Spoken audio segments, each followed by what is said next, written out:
Good morning, everyone. Myself, Dr. Amol D. Adav, Assistant Professor and Head of the Department, Microbiology, Late Pushpadi Patil Art and Science College, Risod. Now, today, discuss the next lecture series about the Microbial Association. Okay. Already discussed the number of different points about the Microbial Association.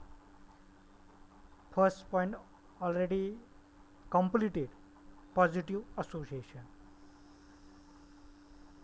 Now today discuss the negative association. Before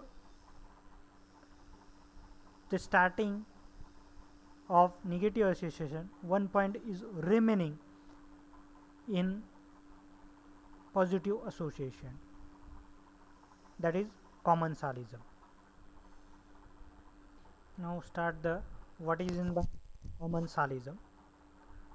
It is type of association in which two organisms live together, one which is benefit while other is neither benefit or not harm. Such type of association is nothing but the commensalism. Okay, तर आपण मागच्या लेक्चरमध्ये पाहिलं होतं की positive association those microbes which are enclosed to each other both are beneficial to each other, or one member of two microorganisms beneficial to each other. Such type of association is nothing but the positive association. तर दोन किंवा दोनपेक्षा जास्त मायक्रोऑर्गनिझम एकत्र येतील, एकमेकाला फायदेशीर असतील किंवा दोघांमधला एक जर असेल तर त्याला आपण पॉझिटिव्ह असोसिएशन म्हटलं होतं. सिम्बायोसिस असोसिएशनमध्ये आपण असं पाहिलेलं की दोन्हीही मायक्रोऑर्गनिझम एकमेकाला टोटली फायदेशीर आहे. सिनर्गिझम हा पॉझिटिव्ह असोसिएशनचा दुसरा सब टाइप्स होता. त्याच्यामध्ये आपण पाहिलं होतं की केमिकल कन्व्हर्सेशन आपण यामध्ये पाहत असतो की दोन किंवा दोनपेक्षा जास्त मायक्रोऑर्गनिझम एकत्र आल्यानंतर एखादा केमिकल कंपाऊंडचं व्हॅल्युएबल प्रोडक्टमध्ये दोन मायक्रोऑर्गनिझमच्या सहाय्याने जर होत असेल तर त्याला आपण सिनर्गिझम पॉझिटिव्ह मायक्रोबियल असोसिएशन म्हटलं होतं. आणि तिसरा जो प्रकार आहे पॉझिटिव्ह असोसिएशनचा तो म्हणजे कॉमन्सॅलिझम. याच्याबद्दल इंट्रोडक्शन मागच्या लेक्चरमध्ये आपण पाहिलेलंच आहे. दोन किंवा दोनपेक्षा जास्त मायक्रोऑर्गनिझम एकमेकाला फायदेशीर असतील किंवा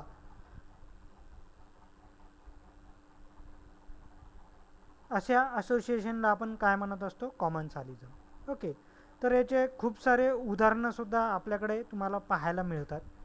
दोन किंवा दोनपेक्षा जास्त मायक्रोऑर्गनिझम किंवा दोघांमधला एक मायक्रोऑर्गनिझम पहिल्याला फायदेशीर आहे, दुसरा पहिल्याला फायदेशीर नाही किंवा नुकसानसुद्धा करत नाही, अशा मायक्रोबियल असोसिएशनला आपण कॉमन्सॅलिझम मायक्रोबियल असोसिएशन असं म्हणत असतो. याचं एक्झाम्पल आपण पाहू, yeast and bacteria. Yeast and बॅक्टेरियामध्ये आपण असं बघत होतो की जॅम्स अँड जेलीमध्ये शुगरचं कॉन्सन्ट्रेशन हे जास्त असते, तेव्हा बॅक्टेरियाचं आणि ईस्ट जो बॅक्टेरिया असतो तो शुगरचं कॉन्सन्ट्रेशन कमी करतो आणि त्यामुळे शुगरचं कॉन्सन्ट्रेशन कमी केल्यामुळे ईस्ट हा जो मायक्रोऑर्गनिझम आहे त्या जॅम्स अँड जेलीमध्ये वाढण्यासाठी त्याला फेवरेबल कंडिशन मिळते. म्हणजेच काय, बॅक्टेरिया हा ईस्टला फायदेशीर नाही किंवा नुकसानसुद्धा करत नाही, परंतु ईस्टला बॅक्टेरिया हा फायदेशीर आहे. कारण बॅक्टेरियानं जॅम्स अँड जेलीमध्ये शुगरचं कॉन्सन्ट्रेशन हे कमी केलं आणि त्यामुळेच ईस्टची ग्रोथ जी आहे ती पॉसिबल झालेली आहे. अशा मायक्रोबियल असोसिएशनला आपण कॉमन्सॅलिझम मायक्रोबियल असोसिएशन असं आपण म्हणत असतो. तर कॉमन्सॅलिझम मायक्रोबियल असोसिएशनचे प्रामुख्यानं दोन प्रकार आपल्याला पाहायला मिळतात, ते म्हणजे इक्टोकॉमन्सॅलिझम आणि इंडोकॉमन्सॅलिझम. Commensalism positive association are those association in which both microorganisms beneficial to each other, or both member of the microorganism, one are beneficial to other not beneficial or not harmful. Such type of association is nothing but the commensalism positive association. There are two different types of commensalism positive association. First one is the ectocommensalism and second one is the endocommensalism. मग इक्टोकॉमन्सॅलिझममध्ये याची आपण example आणि definition पाहणार. It is the type of commensalism. Ectocommensalism it is a type of commensalism in which one organism is present on the surface of other organism. Such type of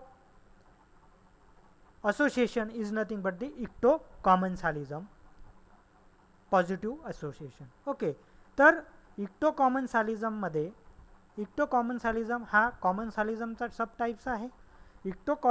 कॉमन्सॅलिझम या microbial असोसिएशनमध्ये icto means on the surface of one microorganism present on the surface of another, but both are not harmful to each other. One member are benefit to another, but another not harmful or not beneficial of the first of microorganism. Such type of surface level of microbial association is nothing but the ictocommensalism. तर यामध्ये आपण पाहणार आहे की एक मायक्रोऑर्गनिझम दुसऱ्या मायक्रोऑर्गनिझमच्या सरफेसवर present राहतो, परंतु त्या दोन जे मायक्रोऑर्गनिझम आहे एका मायक्रोऑर्गनिझमने दुसऱ्या मायक्रोऑर्गनिझमच्या सरफेस एरियावर जरी तो प्रेझेंट असेल तरीही तो दुसऱ्या मायक्रोऑर्गनिझमला बेनिफिशियल असेल परंतु हार्मफुल नसेल. परंतु ज्या सरफेसवर तो बसलेला आहे त्या सरफेसवरच्या मायक्रोऑर्गनिझमला तो बेनिफिट नाही किंवा नुकसान सुद्धा करत नाही, म्हणजे हार्मफुल सुद्धा नाही. अशा मायक्रो ऑर्गॅनिझमच्या असोसिएशनला आपण इक्टोकॉमन्सॅलिझम मायक्रोबियल कॉमन्सॅलिझम पॉझिटिव्ह असोसिएशन असं म्हणत असतो. ओके, मग आता याचं उदाहरण काय आहे? उदाहरण आपण इथे बघणार आहे. Azotobacter become fix to aquatic green and blue green algae from whose exertion it may acquire nutrient is also free movement. Okay, म्हणजेच काय, ब्लू ग्रीन अल्गी BGAवर ॲटोबॅक्टा नावाचा बॅक्टेरिया प्रेझेंट राहतो इन ॲक्वाटिक पॉन्डमध्ये. ओके, पाण्याच्या खाली ब्लू ग्रीन अल्गी राहते. Blue green अल्गीच्या सरफेसवर ॲटोबॅक्टा नावाचा bacteria present राहणार आहे. ॲटोबॅक्टा नावाचा जो मायक्रोऑर्गनिझम आहे तो ब्लू ग्रीन अल्गी जेव्हा फोटोसिंथेसिस प्रक्रिया पाण्याच्या आतमध्ये ती ब्लू ग्रीन अल्गी करते तेव्हा ते त्याच्या बॉडीच्या बाहेर काही न्यूट्रिएंट्स बॉडीच्या बाहेर टाकत असते ब्लू ग्रीन अल्गी. तेव्हा ॲटोबॅक्टा नावाचा जो मायक्रोऑर्गनिझम आहे जो ब्लू ग्रीन अल्गीच्या सरफेसवर प्रेझेंट आहे तो ॲटोबॅक्टा नावाचा मायक्रो ऑर्गॅनिझम तो ऑर्गॅनिझम ब्लू ग्रीन अल्गीनं फोटोसिंथेसिसच्या प्रक्रियेच्या वेळेस जे काही न्यूट्रिशन बाहेर बॉडीच्या बाहेर ट्रान्सफर केलेले टाकलेले आहेत ते nutrition as a nutrition source as a nutrition स्वतःच्या ग्रोथसाठी ॲटोबॅक्टा नावाचा मायक्रो ऑर्गॅनिझम BGAवर ब्लू ग्रीन अल्गीवर जो प्रेझेंट होता तो युटिलाइज करणार आहे आणि स्वतःचं तिथे जे प्रोडक्शन आहे तो करणार आहे. स्वतः सर्वाईव्ह राहण्यासाठी त्याला जे न्यूट्रिशन पाहिजे तो ब्लू ग्रीन अल्गीपासून मिळणार आहे. ब्लू ग्रीन अल्गीच्या सरफेसवर तो प्रेझेंट होता, परंतु ब्लू ग्रीन अल्गीला ॲटोबॅक्टा नावाचा जो मायक्रो ऑर्गॅनिझम आहे तो कोणत्याही प्रकारचं नुकसान हे पोहोचत नाही. मग अशा प्रकारच्या जे असोसिएशन असते कॉमन्सॅलिझम मायक्रोबियल पॉझिटिव्ह असोसिएशन आपण म्हटलं होतं की दोन मायक्रोऑर्गनिझम एकमेकाला फायदेशीर परंतु एक दुसऱ्याला फायदेशीर दुसरा पहिल्याला फायदेशीर नाही किंवा नुकसानकारक नाही असं याला कॉमन्सॅलिझम म्हटलं होतं. त्याचा पहिला सब टाईप्स जे आहे त्याला इक्टोकॉमन्सॅलिझम म्हटलं. इक्टो म्हणजे सरफेसवर एक मायक्रोऑर्गनिझम दुसऱ्या मायक्रोऑर्गनिझमच्या सरफेसवर राहणार. इथे एक्झाम्पलमध्ये आपण पाहिलं ॲटोबॅक्टा नावाचा जो मायक्रोऑर्गनिझम आहे तो ब्लू ग्रीन अल्गीच्या सरफेसवर प्रेझेंट आहे. ब्लू ग्रीन अल्गी फोटोसिंथेसिस प्रक्रियेमध्ये पाण्याच्या खाली ब्लू ग्रीन अल्गी जेव्हा फोटोसिंथेसिस प्रक्रिया घडवत असते तेव्हा ब्लू ग्रीन अल्गी जी आहे ते काही न्यूट्रिशन बॉडीच्या बाहेर ट्रान्सफर करते. त्याला माहीत नाही ब्लू ग्रीन अल्गीला ॲटोबॅक्टा नावाचा बॅक्टेरिया प्रेझेंट आहे सरफेसवर कारण त्याला काही नुकसान पोहोचत नाही. मग ॲटोबॅक्टेरिया जे न्यूट्रिशन ब्लू ग्रीन अल्गीनं फोटोसिंथेसिसमध्ये नॅचरल प्रोसेसमध्ये बॉडीच्या बाहेर टाकलेले आहे ते nutrition as a nutritional source म्हणून त्याच्या स्वतःच्या ग्रोथसाठी ॲटोबॅक्टा मायक्रो ऑर्गॅनिझम तो ऑब्झर्व करत आणि स्वतःची ग्रोथ तिथे आपल्याला पाहायला मिळते. असं जे मायक्रोबियल असोसिएशन आहे त्याला आपण म्हटलं आहे इक्टोकॉमन्सॅलिझम. आणि दुसरा कॉमन्सॅलिझम पॉझिटिव्ह असोसिएशनचा जो प्रकार आहे त्याला आपण म्हटलेला आहे इंडोकॉमन्सॅलिझम. इंडोकॉमन्सॅलिझमचं one microorganism present inside the another host body of the another microorganism but those enter another host microorganism cannot any type of harmful effect in that particular body of the host of the organism. म्हणजेच काय की एक मायक्रोऑर्गनिझम दुसऱ्या मायक्रोऑर्गनिझमच्या बॉडीच्या आतमध्ये present राहणार आहे, परंतु ज्या बॉडीच्या आतमध्ये एक मायक्रोऑर्गनिझम दुसऱ्या बॉडीच्या आतमध्ये प्रेझेंट असून सुद्धा त्याला कोणत्याही प्रकारचं हार्मफुल इफेक्ट प्रोड्यूस करत नाही, कोणताही हार्मलेस डिसॲडव्हान्टेज किंवा त्याला कोणत्याही प्रकारचं नुकसान पोहोचत नाही, असं ज्या मायक्रोबियल असोसिएशन असते त्याला आपण म्हणणार आहे endocommensalism microbial commensalism positive association. Okay, त्याचं बेस्ट एक्झाम्पल तुम्हाला पाहायला मिळणार आहे bacteriophage, viral DNA present inside the bacterial cell. Okay, means bacterial सेलच्या आतमध्ये बॅक्टेरियोफाजनं एंट्री केल्यानंतर त्या बॅक्टेरियल सेलच्या आतमध्ये तो प्रेझेंट राहतो, परंतु लायसोजेनिक सायकलमध्ये तो बॅक्टेरियोफाज कोणत्याही प्रकारचं नुकसान जे आहे ते बॅक्टेरियल सेलला पोहोचत नाही. बॅक्टेरियोफाजचा व्हायरल DNA सेलच्या बॅक्टेरियल सेलच्या आतमध्ये एंटर केलं ॲडझॉर्प्शन पेनिट्रेशन या माध्यमातून. ॲडझॉर्प्शन पेनिट्रेशन केल्यानंतर बॅक्टेरियल सेलच्या आतमध्ये जे काय प्रोटीन आणि न्यूट्रिशन किंवा त्याला सर्वाईव्ह राहण्यासाठी जे काही न्यूट्रिशनल मटेरियल आहे ते सर्वच्या सर्व तो कुठून घेणार आहे, बॅक्टेरियोफाजचा व्हायरल DNA बॅक्टेरियल सेलच्या आतमधून. आणि तो कोणत्याही प्रकारचं ती सेल ब्रस्ट करणार नाही, लायसिस करणार नाही किंवा कोणत्याही प्रकारचं नुकसान त्या बॅक्टेरियल सेलला तो पोहोचणार नाही. म्हणजेच काय, एक बॅक्टेरियोफाज मायक्रोऑर्गनिझम बॅक्टेरियल सेलच्या आतमध्ये आहे, बॅक्टेरियल सेलला ते कोणत्याही प्रकारचं नुकसान पोहोचत नाही किंवा फायदासुद्धा नाही बॅक्टेरियल सेलला त्याच्यापासून, परंतु बॅक्टेरियल सेलमध्ये बॅक्टेरियोफाजला फायदा हा होत आहे, परंतु तो मायक्रोऑर्गनिझम बॅक्टेरियल सेलच्या आतमध्ये आहे. म्हणजेच इथे बॅक्टेरियोफाज आणि बॅक्टेरियल सेल हे दोन मायक्रो ऑर्गॅनिझम आहेत. बॅक्टेरियोफाजनं बॅक्टेरियल सेलच्या आतमध्ये एंट्री केलेली आहे. बॅक्टेरियल सेलला ते कोणत्याही प्रकारचं लायसोजेनिक सायकलमध्ये नुकसान पोहोचत नाही, ब्रस्ट करत नाही, खराब करत नाही, म्युटेशन करत नाही, परंतु त्या बॅक्टेरियल सेलचं जे न्यूट्रिशन आहे तो युटिलाइज करतो. ते बॅक्टेरियोफाज आणि स्वतःची जी प्रोजेनी आहे ते प्रोजेनी त्या सेलच्या आतमध्ये काही प्रमाणामध्ये ते वाढवण्यासाठी, स्वतःला सर्वाईव्ह राहण्यासाठी ॲज अ न्यूट्रिशन सोर्समधून ते बॅक्टेरियल सेलपासून तो घेत असतो. म्हणजेच काय, एक मायक्रो ऑर्गनिझम प्रेझेंट आहे, म्हणजे बॅक्टेरियोफाज बॅक्टेरियल सेलमध्ये प्रेझेंट आहे, बॅक्टेरियल सेलला त्याचा फायदा नाही, नुकसान नाही, परंतु बॅक्टेरियल सेलपासून बॅक्टेरियोफाजला फायदा आहे, त्याला सर्वाईव्ह राहण्यासाठी त्याला न्यूट्रिशन कुठून मिळते, या पर्टिक्युलर बॅक्टेरियल सेलपासून. तर अशा असोसिएशनला आपण म्हणणार आहे इंडो कॉमन्सॅलिझम. तर इथे आपलं संपलेलं आहे पॉझिटिव्ह असोसिएशन. त्याचे 3 सब टाइप्स, सिम्बायोसिस, सिनर्गिझम आणि कॉमन्सॅलिझम. कॉमन्सॅलिझमचे 2 प्रकार, इक्टो कॉमन्सॅलिझम आणि इंडो कॉमन्सॅलिझम. आता या पुढचं पाहायचं आहे आपल्याला असोसिएशन निगेटिव्ह असोसिएशन.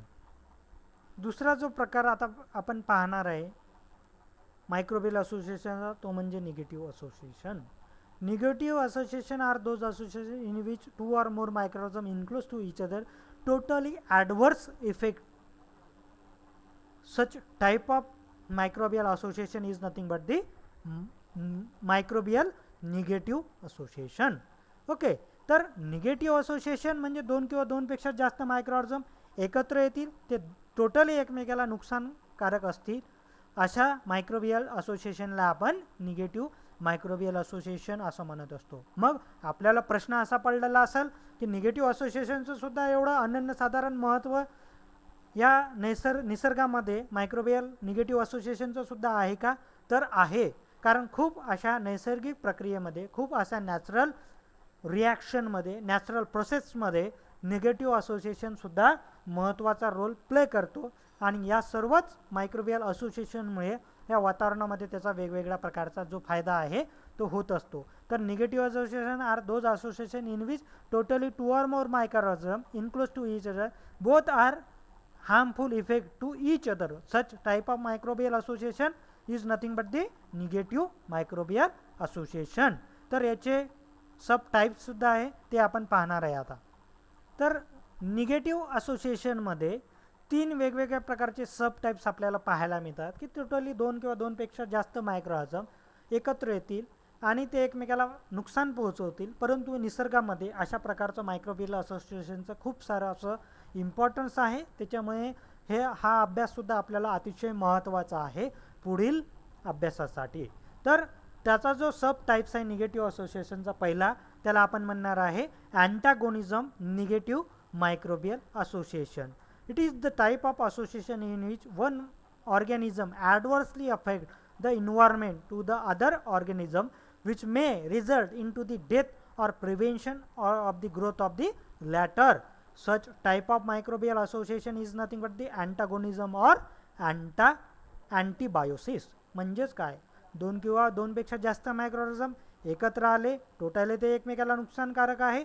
पहिला जो सब टाइप्स आहे अँटागोनिझम, अँटीबायोसिस. अँटीबायोसिसमध्ये 2 किंवा 2 पेक्षा जास्त मायक्रोऑर्गॅनिझम एकत्र येतील, ते टोटली एकमेकाला नुकसान पोहोचवतील आणि ते एकतर डेथ, त्या दुसऱ्या मायक्रोऑर्गॅनिझमची डेथ होईल किंवा त्याची ग्रोथ होण्यासाठी तो थांबवेल. असं जे मायक्रोबियल असोसिएशन असते त्याला आपण म्हणतो निगेटिव्ह मायक्रोबियल असोसिएशन. ओके, तर याचं एक एक्झाम्पल आपण पाहणार आहे.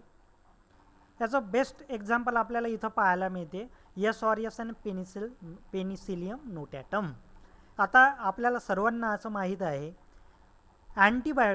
अँटीबायोटिकची जो शोधून काढलेला आहे तो सर्वात पहिल्यांदा कोण डिस्कवर केलेला आहे 1929 अलेक्झांडर फ्लेमिंग नावाच्या सायंटिस्टनं एक प्रयोग ॲक्सिडेंटली अँटीबायोटिक्स काय आहे, त्याचं मेकॅनिझम कसं असते हे अचानक त्याच्या लॅबोरेटरीमध्ये घडलेलं आहे. अलेक्झांडर फ्लेमिंग हा एक प्रयोग करत होता. तो एका मायक्रो ऑर्गॅनिझमचा अँटीबायोसिस रिॲक्शन तो एका पेट्री प्लेटवर बघत होता. तेव्हा त्याला अँटीबायोसिस म्हणजेच आपला अँटीबायोसिस ही जी प्रक्रिया आहे ती पाहत असताना, ही प्रक्रिया बघत असताना सर अलेक्झांडर फ्लेमिंगनं एका न्यूट्रिएंट अगारच्या प्लेटवर काही बॅक्टेरिया जे आहे ते त्याची ग्रोथ ट्रान्सफर केली होती, इनॉक्युलेशन केलं होतं आणि त्याला दुसऱ्या दिवशी त्याच्या लॅबोरेटरीमध्ये त्याला असं आढळलं की इथे कोणत्या तरी प्रकारचा बॅक्टेरिया सोडून दुसऱ्याच प्रकारचा त्याच्या PDAवर पोटॅटो डेक्स्ट्रोज अगारवर त्याच्या पेट्री प्लेटवर त्याला दुसऱ्याच प्रकारचा एक मायक्रो ऑर्गॅनिझम त्याला आढळला आणि त्याची ग्रोथ ऑप्टेन झाली आणि त्याच्या आजूबाजूला त्याला झोन ऑफ इनिबिशन त्या पेट्री प्लेटवर आपल्याला त्याला दिसलं. तेव्हा त्याला प्रश्न असा पडला की हा मायक्रो ऑर्गॅनिझम कोणता असेल, ही तर बॅक्टेरियाची ग्रोथ दिसत नाही, मग हा कोणत्या प्रकारचा मायक्रो ऑर्गॅनिझम आहे तो आपण शोधला पाहिजे आणि त्याच्या आजूबाजूला का बरं झोन ऑफ इनिबिशन, त्याच्या आजूबाजूला बॅक्टेरियाच्या कॉलनी का बरं नाहीत, झोन ऑफ इनिबिशन का बरं दिसत आहे, हे बघण्यासाठी त्यानं एक नंतर तो प्रयोग केला आणि या प्रयोगामधूनच ॲक्सिडेंटली अँटीबायोटिक्स जे आहे त्याची डिस्कवरी जी आहे ती झाली आहे. मग याचा बेस्ट एक्झाम्पल तुम्ही बघू शकता की पेनिसिलिन नोटॅटम हे जे मायक्रो ऑर्गॅनिझम आहे त्याच्या आजूबाजूला जर एस ऑरियस एखादा न्यूट्रिएंट अगार आहे, त्याच्या आजूबाजूला पेनिसिलिन नावाचं अँटीबायोटिक तुम्ही ट्रान्सफर केलं तर एस ऑरियसची ग्रोथ तुम्हाला त्याच्या आजूबाजूला ते मिळत नाही. म्हणजेच काय, एस ऑरियसची ग्रोथ त्याने काही प्रमाणामध्ये त्या पेट्री प्लेटवर काय आहे थांबवलेली आहे. मग ते सुद्धा महत्त्वाचा रोल प्ले करते अँटीगोनिस्टिक ॲक्टिव्हिटी और अँटीबायोसिस ॲक्टिव्हिटी. अशाच 2 मायक्रोऑर्गॅनिझम एस ऑरियस आणि पेनिसिलिन नोटॅटम. पेनिसिलिन नोटॅटम प्रेझेंट आहे, एस ऑरियस प्रेझेंट आहे एकाच मीडियामध्ये, परंतु पेनिसिलिन नोटॅटमनं एस ऑरियसच्या काही बॅक्टेरियल कॉलनी त्याच्या आजूबाजूला त्यानं काय केलेलं आहे, त्याची जी ग्रोथ आहे ती टोटली किल केलेली आहे किंवा प्रिव्हेन्शन केलेली आहे. अशा मायक्रोबियल असोसिएशनला टोटली 2 किंवा 2 पेक्षा जास्त मायक्रो ऑर्गॅनिझम, हे 2 मायक्रो ऑर्गॅनिझम एकमेकाला कसे आहे अँटीगोनिस्टिक ॲक्टिव्हिटी, टोटली एकमेकाच्या विरोधात आहे, टोटली एकमेकाला ते नुकसान पोहोचवतात. परंतु जर एखाद्या आपल्या होस्ट बॉडीमध्ये तुम्हाला जर विदाऊट अँटीबायोटिक दिलं, विदाऊट अँटीबायोटिक जर रिकव्हरी म्हटली होस्ट बॉडीची एखाद्या डिसीजबद्दल तर ती पॉसिबल होणार नाही. मग अँटीबायोटिक घेतल्यानंतर लगेच आपल्या होस्ट बॉडीमधल्या काही म्हणजे मायक्रो ऑर्गॅनिझमचं टोटली जे आहे त्याचं ग्रोथ जी आहे ते थांबते आणि त्याच्यामुळे आपला डिसीज जो आहे तो रिकव्हरी होतो. म्हणजे होस्ट बॉडीमध्ये जरी अँटीबायोटिकचं आपण महत्त्व आहे. म्हणजे अँटॅगोनिस्टिक ॲक्टिव्हिटी किंवा अँटीबायोसिसचं तुम्हाला इथे खूप चांगल्या पद्धतीनं एक्झाम्पल जे आहे इथे पाहायला मिळते. अशी जे रिॲक्शन आहे त्या रिॲक्शनला आपण म्हणणार आहे antagonistic or antibiosis. Okay, next lecture आपण नेक्स्ट पॉईंट जो आहे तो आता बघणार आहे.